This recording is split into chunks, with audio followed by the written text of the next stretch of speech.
Olá, amados, graça e paz, aqui o irmão Fábio Gomes. O Senhor é fiel, o Senhor é a verdade, o Senhor é o caminho, é a vida, aquele que nos conduz vida e vida com abundância, e ainda alcançamos através dele as regiões celestiais. A única forma de ascender através daquele que ascendeu, aquele que, assim como o Pai justificou ao terceiro dia, e assim também os heróis da fé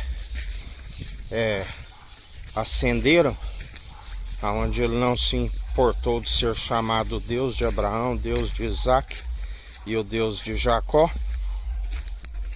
Assim, ele é aqueles que perseverarem até o fim também ascenderá às regiões celestiais.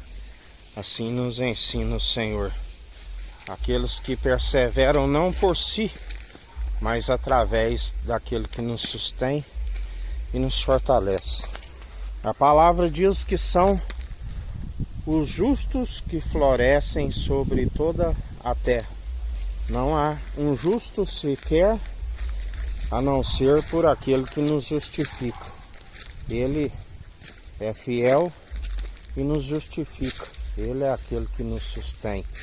Aonde a palavra diz: bem-aventurado aqueles que perseverarem até o fim.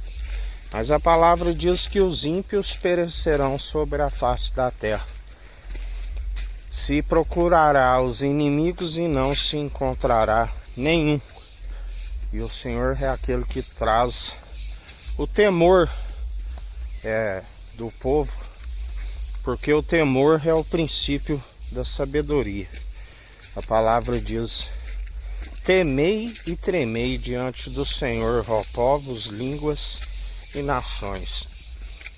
E todo aquele que alcança a perseverança não por si, mas através daquele que é fiel e verdadeiro, são aqueles que permanecem.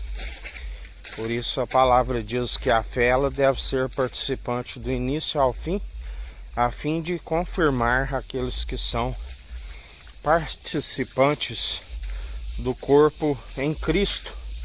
Estamos unidos pela fé, um só coração, um só batismo com Espírito e com fogo.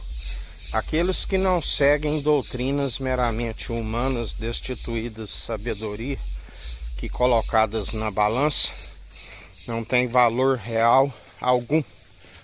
Antes, aqueles que falam pelo seu Espírito, são palavras acompanhadas da presença do autor e consumador da nossa fé, que nos ensina: não andeis com solicitude daquilo que haveis de falar, pois eis que coloca a palavra em vossa boca. E todo aquele que dá lugar para o seu Espírito, dá liberdade para que o Senhor nos use com graça e com sabedoria. E aquele que tem ouvidos, ouça o que o Espírito diz, porque a fé vem pelo ouvir. Mas a palavra diz que nem todos são de fé, e que alguns, tendo ouvido, não ouviriam as palavras. Tendo óleo, o príncipe do poder do ar secou como uma escama em seus olhos, a fim de que não alcancem entendimento. E por isso o Senhor os apanha sempre nas suas atitudes, que são reprováveis e repugnantes diante do Senhor, e que nos últimos tempos, pelo esfriamento do amor, iriam blasfemar contra o Senhor, zombar da palavra, e o Senhor é aquele que ri com desprezo destes. Assim nos ensina o Senhor. E até aqui nos ajudou e nos fortalece aquele que tudo posso naquele que me fortalece. Estejais firmes e constantes, vigilantes e orando sem cessar. Que a graça do nosso Senhor e Salvador Cristo Jesus esteja convosco, assim como Ele está no meio de nós.